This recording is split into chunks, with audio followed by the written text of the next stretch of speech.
deux équipes, les 22 acteurs font leur entrée sur cette pelouse. Que tout à l'heure, Bouneb qui retransmet rapidement le ballon. Là, il y avait des joueurs lancés. Mandangué qui tente la frappe. De nouveau dans les pieds, c'est frappé. Et l'ouverture du score, elle est pour QRM. Et elle est pour Joseph Atangana qui, du pied gauche, met ce ballon au fond des filets dans une phase de jeu un petit peu particulière. On ne sait pas vraiment ce qui s'est passé dans la défense du SCAV après ce corner. En tout cas, le ballon, il est revenu dans les pieds du joueur de Quevilly-Rouen en métropole. Et il place ce ballon superbe dans le petit filet. Ça va se jouer à deux avec Junior Ndiaye justement. Bouneb qui est retrouvé, qui centre directement dans cette surface. C'est sur la tête, la barre transversale qui est trouvée. C'est Yacine Gaïa. Oui. Début sur coup de pied arrêté du côté de QRM. Le corner tiré au premier poteau. Ça revient sur Boudra qui ne peut pas reprendre comme il le souhaite. Boudra encore qui va donner sur le côté droit. Le centre de Tlili. Shibani la remise pour El Kadouri qui rate son face à face. Arrêt énorme de Djoko. Il a voulu ajuster El Kadouri. Il a voulu assurer ce but. La remise était parfaite, mais l'arrêt de Djoko, la sortie, il s'est détendu là, a mis son corps de tout son long. L'entrée des deux équipes, Orléans évoluera tout en blanc, alors que Bourg-en-Bresse évoluera dans sa couleur fétiche, tout en bleu. C'est lui qui est sorti vainqueur du duel, Roman Laspal, c'est le joueur formé du côté de Guingamp. Effectivement, ce pressing. Attention! Guillaume Cousse qui va rentrer dans la surface de réparation, transmettre ce ballon, le 1-2 il est magnifique! Et le but! Il est marqué! L'ouverture du score pour Orléans! C'est signé Diaco me semble-t-il! Non, c'est pas du tout, c'est Diaby qui vient marquer, Diaby Silla qui vient marquer ce but, il était resté aux avant-postes, le défenseur d'Orléans. Sanchez da Silva qui trouve magnifiquement le défenseur central orléanais resté aux avant-postes. Grosse sortie de Nathan Vitré. Oh, carton rouge! Carton rouge! Sorti par Monsieur Lega. On va la revoir cette situation. Le carton rouge sorti immédiatement. Et le carton jaune pour Teddy Boulendi également pour contestation. On va la revoir cette situation.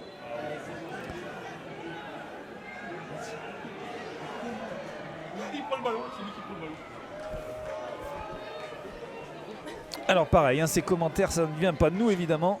Ce sont des gens du staff de Bourg-en-Bresse qui viennent commenter derrière. Ce ballon à droite pour le gendre qui vient crucifier Teddy Boulendi pour le but du 2-0.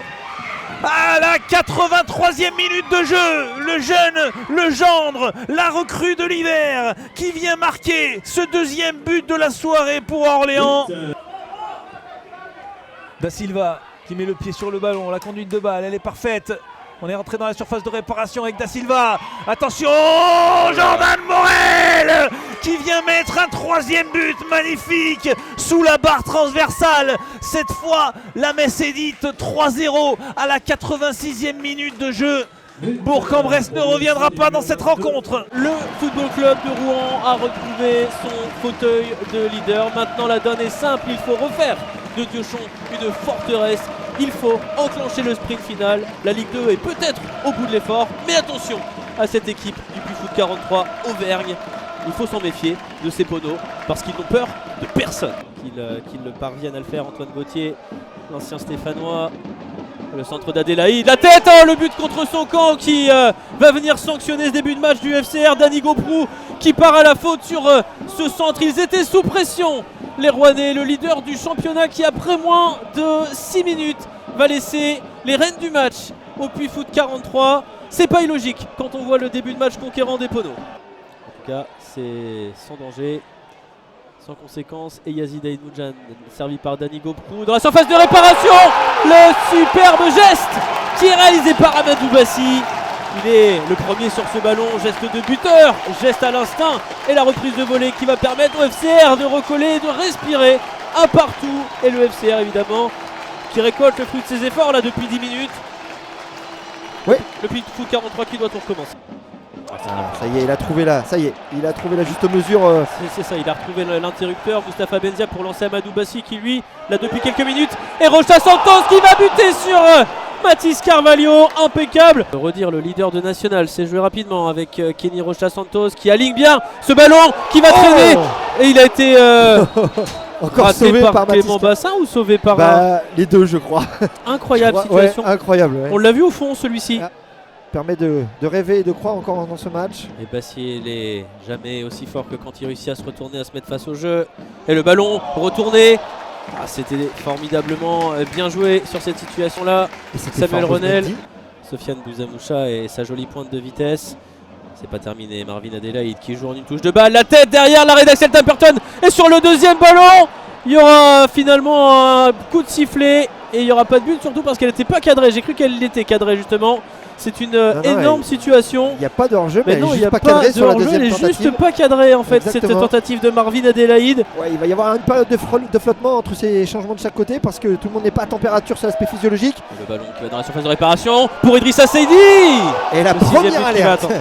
La première alerte, il lui en faut pas beaucoup. Non. Il a l'un des meilleurs ratios de buts du championnat. Idrissa Seydi avant ce match.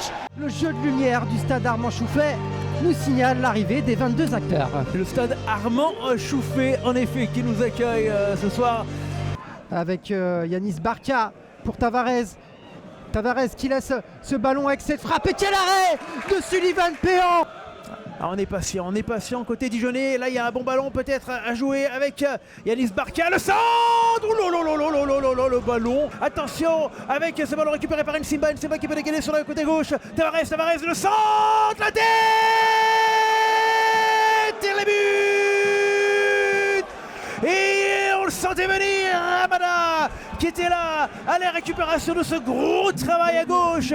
Ah, les Dijonais qui avaient pressé et qui viennent marquer. Quel beau but, quelle belle ouverture du score. Ouais, belle ouverture du score et on voit au second poteau Amada qui vient placer cette tête. On le voit, il mobilise beaucoup la défense caladoise avec attention, le but incroyable. Elle n'est pas rentrée. Et attention, Babacar Leye dans la surface, il n'y a pas de position de hors-jeu. Babacar Leye qui égalise pour le FCBB. Ouais, quel but de Babacar Leye qui a récupéré ce ballon et qui vient ajuster d'une sublime frappe sous la barre. Un partout, l'égalisation. On va le revoir parce qu'il est vraiment beau parti à la limite. Dans la course à cette première place, les points sont intéressants. Ouais, le bon ballon dans la surface pour Barca.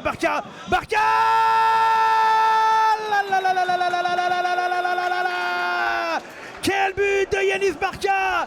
Ben voilà, il se l'est fait tout seul celui-là. Il a éliminé son adversaire tranquillement, il a levé la tête et ajusté le gardien. Et les Dijonais qui n'auront pas longtemps été à égalité, ils sont très vite revenus. On va revoir Barca. Les Caladois avec Malik Assef, attention à pas trop se précipiter parce que là on a rendu le ballon au Dijonais. Attention, parce que si c'est carton jaune, c'est carton rouge pour Malik Assef. Le deuxième carton jaune, il l'a compris tout de suite. Malik Assef qui va laisser ses coéquipiers en infériorité numérique pour ses arrêts de jeu. On va se concentrer sur l'entrée des joueurs pour cette 22e journée de National. Le Paris 13 Atlético reçoit une équipe de Valenciennes qui doute, mais qui va devoir réagir après une cruelle défaite face au Stade Briochin. Théo Diomandé qui retrouve Streller Apois, le sang pour Charlaby.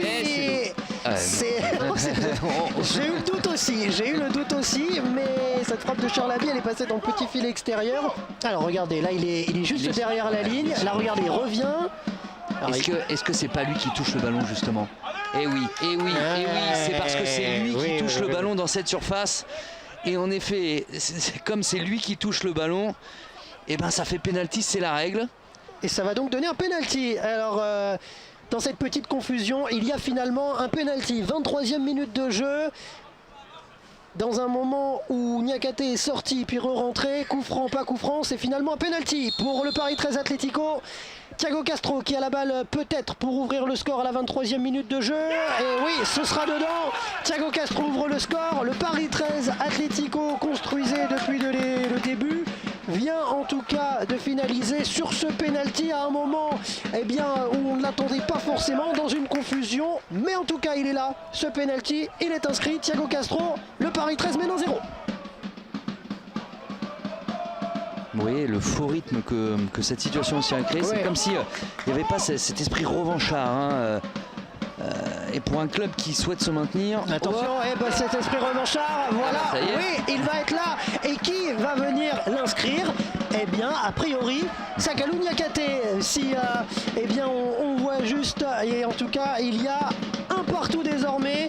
Les joueurs du VFC, vous parliez de cet esprit revanchard, au moment où vous l'avez dit, ils sont venus marquer et ça fait donc un partout. C'est le match que tous les amoureux de National ont coché sur leur calendrier à leur parution cet été. Caen Sochaux, un choc empreint de nostalgie pour deux anciens de Ligue 1 qui se retrouvent dans cette 22e journée pour un match placé sous le signe de la bascule dans la course à la montée. Allez, le long de la ligne, ça a dédoublé dans son côté avec Tavares qui lui propose une solution, le centre finalement, et ça a été dévié.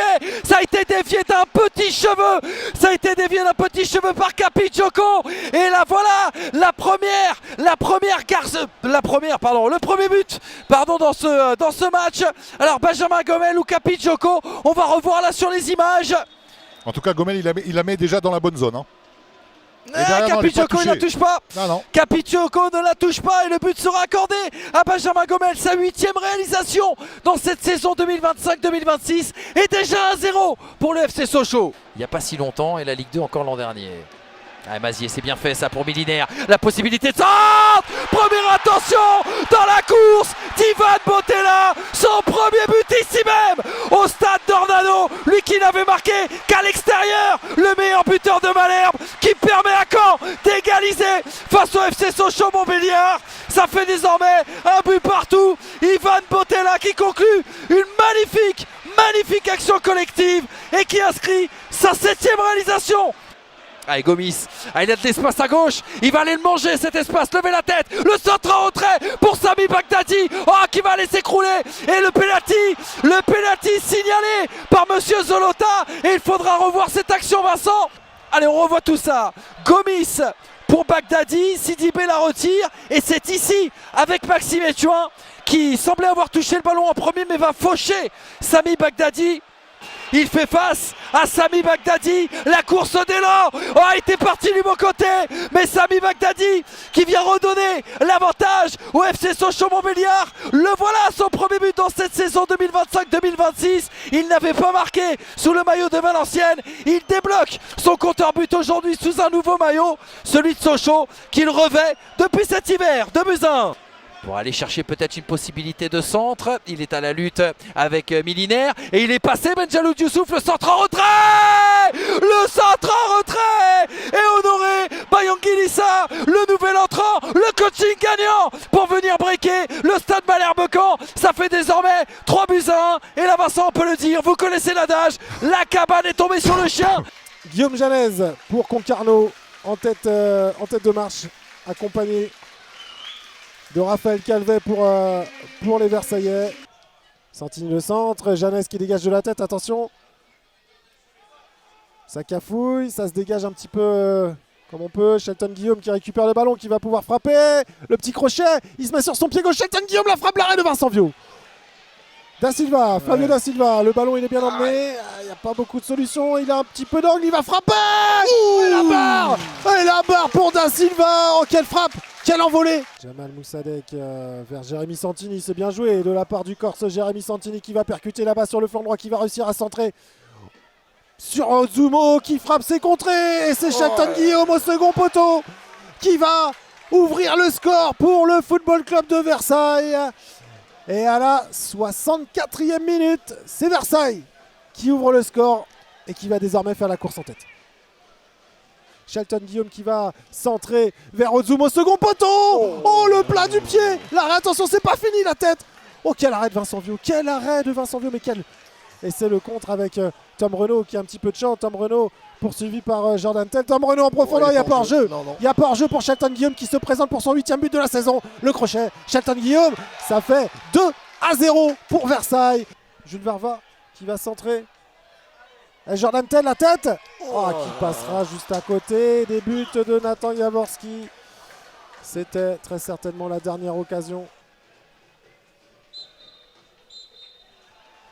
C'est terminé ici au stade Guy Piriou de Concarneau. Et ce sont les Versaillais qui viennent s'imposer sur le score de 2-0. 2 buts marqués en seconde période. En seconde période par l'inévitable Shelton Guillaume, le meilleur joueur du championnat de national en janvier, qui est encore là au mois de février pour inscrire son 7e et son 8e but de la saison.